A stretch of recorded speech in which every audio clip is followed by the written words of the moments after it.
خوږو ماشومانو ستړي مشئ د کاکا زمان خپرونې ته بیا هم په خیر راغلی هیله من یم چې اونۍ مو په خیر تیره شوې وي ښه کارونه مو کړي وي درسونه مو ویلي وي سبقونه مو ویلي وي او پلار و مور ته مو غوږ نیولی وي مشرانو ته مو غوږ نیولی وي لوبې مو کړي وي ساتیرۍ مو کړي وي او ما ته کیسې ولرئ نن به په ګډه سره د میوو د ډول رنګونو نړۍ ته سفر چیرته به سفر کوو د میوو د ډول رنګونو نړۍ ته به سفر کوو په ځانګړې توګه به د میوو د رنګونو علتونه وپلټو یعنې چې د میوې ولې داسې بیل رنګونه لري علت یې څه شی دی تاسو به زما همکاران ویا نو راځئ چې په ګډه سره وګورو او وپوښتو چې د ونې ولې د میوې داسې رنګونه ولې لري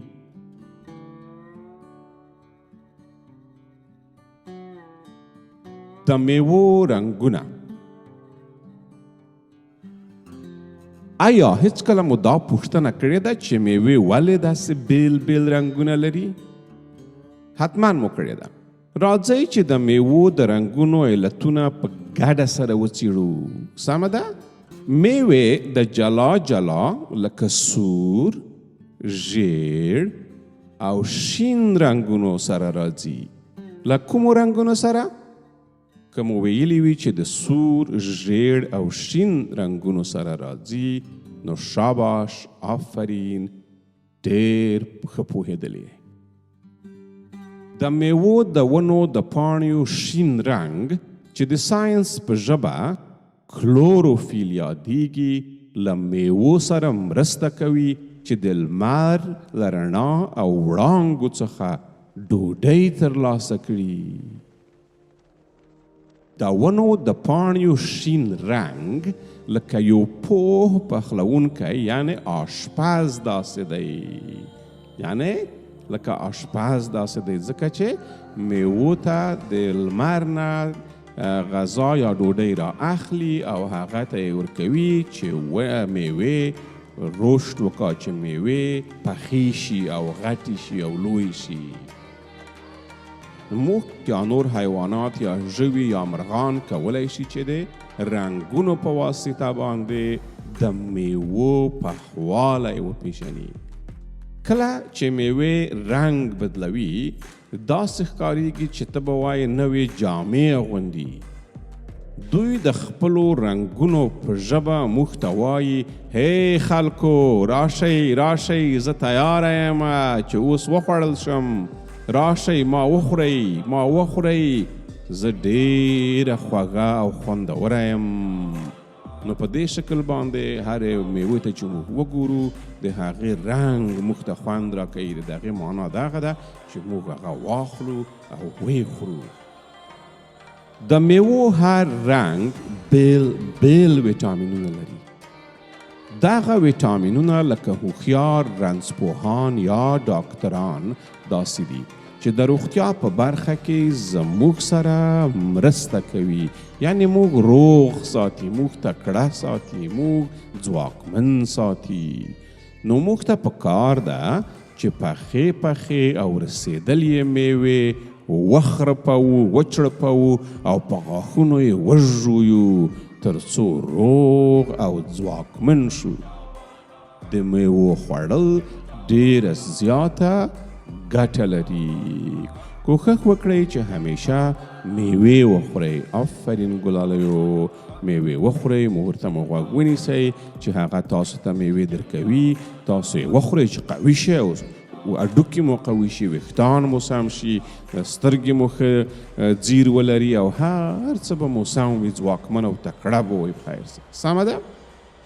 د میوو د رنګونو بل علت دا دی چې دغه ډېر یو اساسي علت دی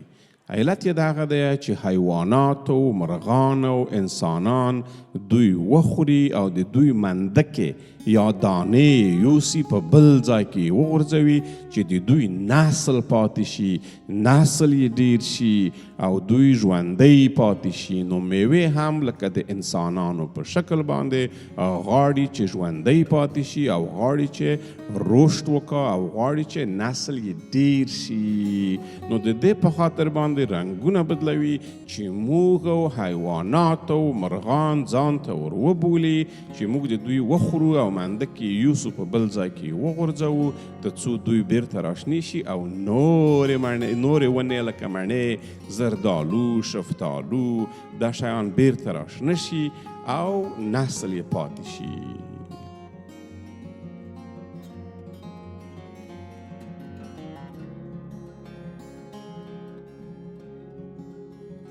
زړه ته رانږدې ماشومانو، خوږو هلکانو او نجونو د میوو د رنګونو د نړۍ په هکله د کاکا زمان نننۍ خپرونه همدومره وه. په یاد ولرئ چې هر رنګ ځانګړی خاصیت او ارزښت لري. بل ځلې چې د ونو میوو ته وګورئ یا په ښار او بازار کې میوو ته وګورئ نو په علت باندې پوهیږئ چې رنګونه یې ولې داسې بیل او بیل او رنګ په رنګ دي. سمه ده؟ دا چې تر دې دمه مو زما ملتیا وکوله، مننه کوم. تر بلې خوندورې خپرونې پورې مو په لوی او بخښونکي خدای سپارم. خدای مو مل او ملګری شه او ګورئ د تل په شان مور پلار مشرانو ته استادانو ته غوږ نیسئ او د موټرانو سره ډیر خیال ساتئ، ډیر زیات خیال ساتئ چې خدای ناکرده خوږ نشئ، موټر مو ونه وهي. ښي خواته چپې خواته ګورئ چې موټر تیریږي، بیا وروسته د هغې نه تاسو تیریږئ. ښه، آفرین ګلالیو، خدای مو راته مل شه. په بله خپرونه کې به سره خبرې وکوو. الله په امان.